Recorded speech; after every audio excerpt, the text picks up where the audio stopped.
आज हम लोग ड्यूअल स्टार्टर के सभी भागों के बारे में समझने वाले हैं। ये हमारे पास पूरा ड्यूअल स्टार्टर खुला हुआ है और इसके एक एक भाग के बारे में, जैसे एनवीसी हो गई, कॉन्टेक्टर हो गया, रिले हो गया, एनओएनसी कहाँ पे होती है, क्या कैसे, सारी चीज़ों के बारे में हम इस पर एक एक भाग के बारे में चर्चा करेंगे।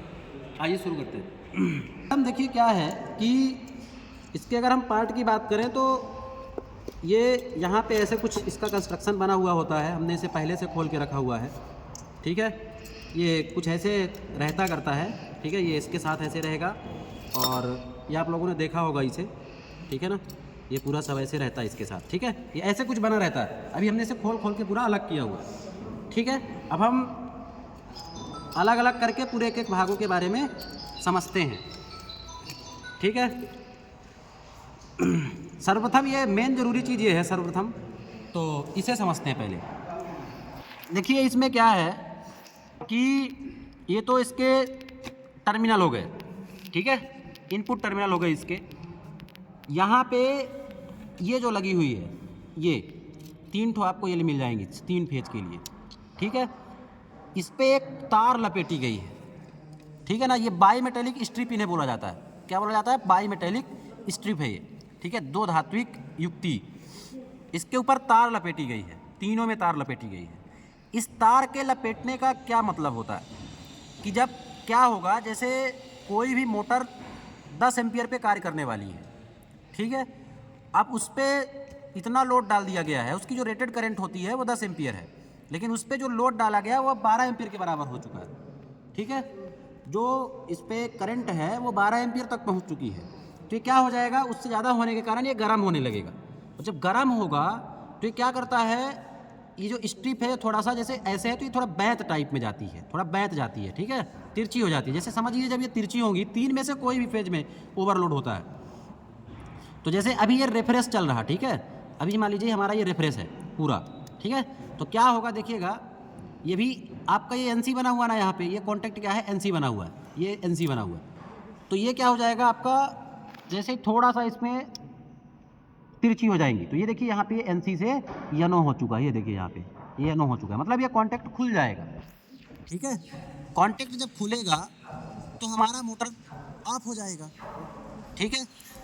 अब देखिए क्या होता है कि जैसे मान लीजिए करंट सेट करना है, कितने करंट पे है, तो इस पे क्या है 9 से लेकर के 14 तक की है। तो हम इसमें जो हमारा HP होता है, HP गुणे 1.5 पे सेट करके इसे रखते हैं। जो जितने HP की मोटर है और उस पर 1.5 का गुणा करवा देंगे, उतने एम्पियर पे ही इसे सेट करके रखा जाता है।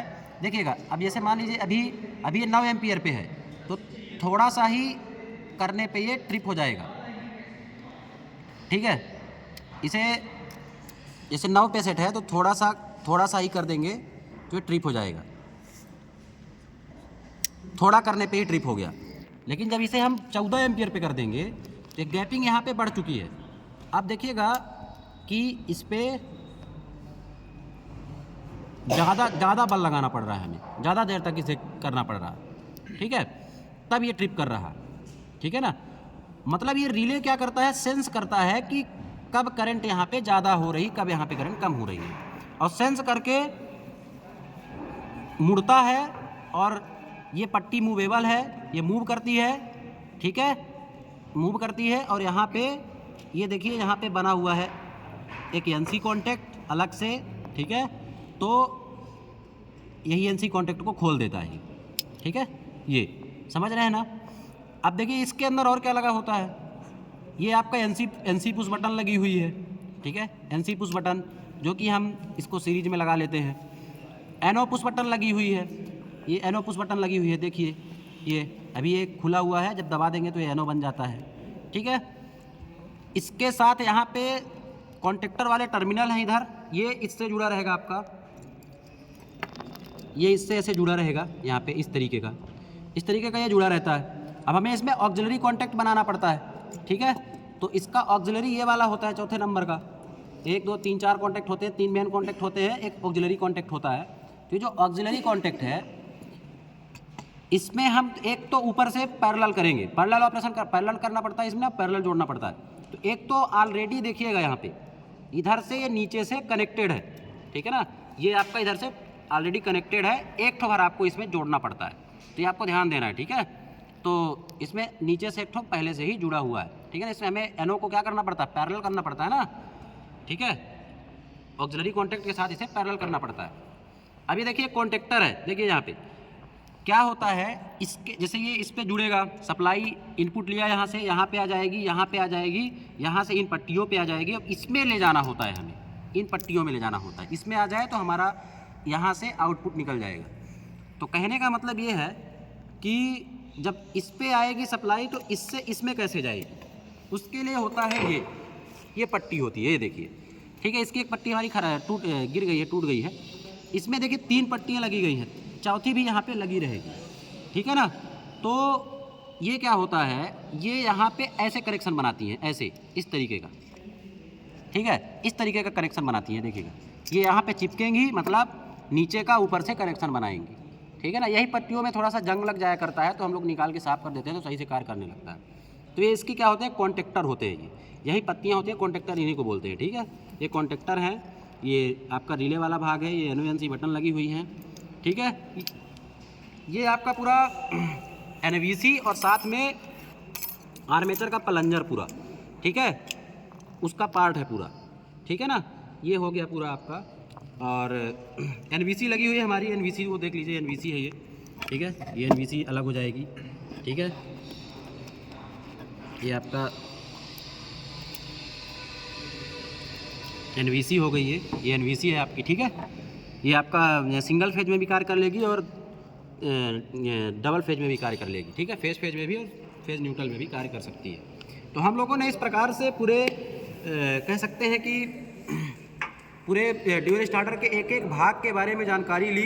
कहाँ पे आपको समझ में नहीं आया, क्या आपको समझ में नहीं आया, इसका आप जो भी क्वेश्चन हो तो कमेंट में बताइएगा, उसका जवाब हम देंगे, ठीक है। जो भी पार्ट के बारे में आपको समझ में नहीं आया है उसको ज़रूर कमेंट करके बताएं, उस क्वेश्चन को आपको समझाया जाएगा, ठीक है।